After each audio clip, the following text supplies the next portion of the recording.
Quality പ്രൊഡക്ട്സുകളുമായി നിങ്ങളുടെ വീടുകൾ ആകർഷകമാക്കുവാൻ Ethan glass and plywoods. Interior രംഗത്ത് ഉറപ്പിന്റെ കഥ പറയും ഡെൻവുഡിന്റെ ഓതറൈസ്ഡ് ഡീലറായ ഏതനിൽ glass, plywoods, lock and hardware ഐറ്റംസുകളുടെ കമനീയ ശേഖരവുമായി വിശ്വസ്തയോടെ ഉറപ്പിന്റെ പര്യായമായി മേപ്പാടം മെളനാട് റോഡിൽ പ്രവർത്തിക്കുന്ന Ethan glass and plywoods. Shoranur Prabhatham charitable ട്രസ്റ്റിന്റെ 22ാം വാർഷികാഘോഷത്തിന്റെ ഭാഗമായി സംഘടിപ്പിച്ച നാടകോത്സവത്തിന് പ്രൗഢഗംഭീരമായ സമാപനം. ഷൊർണൂർ KVR ഹൈസ്കൂളിൽ വെച്ച് നടന്ന ചടങ്ങിൽ നിരവധി നാടക പ്രേമികൾ പങ്കെടുത്തു. ഷൊർണൂറിന്റെ സാമൂഹ്യ സാംസ്കാരിക ജീവകാരുണ്യ മേഖലകളിൽ സജീവമായ പ്രഭാതം ചാരിറ്റബിൾ ട്രസ്റ്റിന്റെ 22ാമത് വാർഷികത്തോടനുബന്ധിച്ച് നടന്ന നാടകോത്സവത്തിന് തിരശ്ശീല വീണു. നീല കഴിച്ചാൽ അവന് വിശപ്പുമാകണം.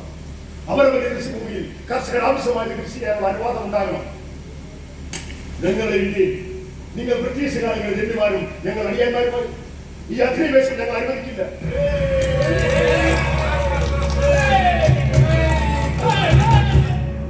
ഷൊർണൂർ KVR ഹൈസ്കൂളിൽ 2 ദിവസങ്ങളിലായാണ് നാടകോത്സവം സംഘടിപ്പിച്ചത്.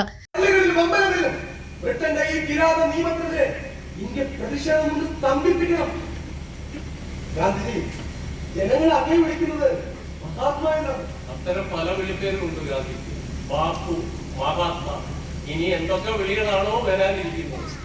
ആരൊക്കെ എന്തൊക്കെ വിളിച്ചാലും രാജ്യദ്രോഹി എന്നാലും.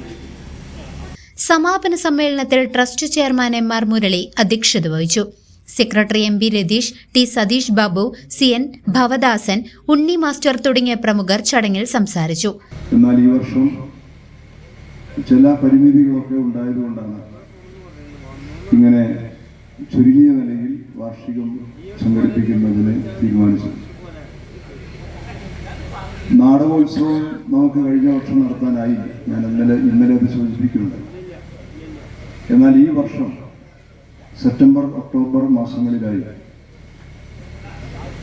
ഏറ്റവും മികച്ച നിലയിൽ നാടകോത്സവം ആരംഭിച്ച മുതലുള്ള ഇതുവരെയുള്ള അനുഭവം നോക്കിയാൽ അതിനെല്ലാം കവച്ചുവയ്ക്കുന്ന നിലയിൽ ഏറ്റവും മികച്ച നിലയിൽ നാടകോത്സവം സംഘടിപ്പിക്കണം എന്ന് തീരുമാനിച്ചിട്ടുണ്ട്. അതിവിപുലമായ നിലയിൽ തന്നെ നാടകോത്സവത്തിൻ്റെ പരിപാടികൾ ഈ വർഷം ഉണ്ടാവും.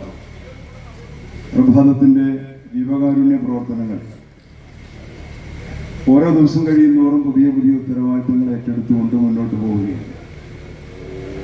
നാടകോത്സവം ഉൾപ്പെടെ അഭയവും മറ്റ് ജീവകാരുണ്യ പ്രവർത്തനങ്ങളും ഒക്കെയായി ബന്ധപ്പെട്ട് ഏതാണ്ടൊരു വർഷത്തിൽ ഒരു 25 ലക്ഷം രൂപയോളം ചെലവ് വരുന്ന ജീവകാരുണ്യ പ്രവർത്തനങ്ങൾ അഭയവുമായി ബന്ധപ്പെട്ടത് മാത്രം ഇന്ന് പ്രഭാതം സംഘടിപ്പിച്ചു വരുന്നുണ്ട്.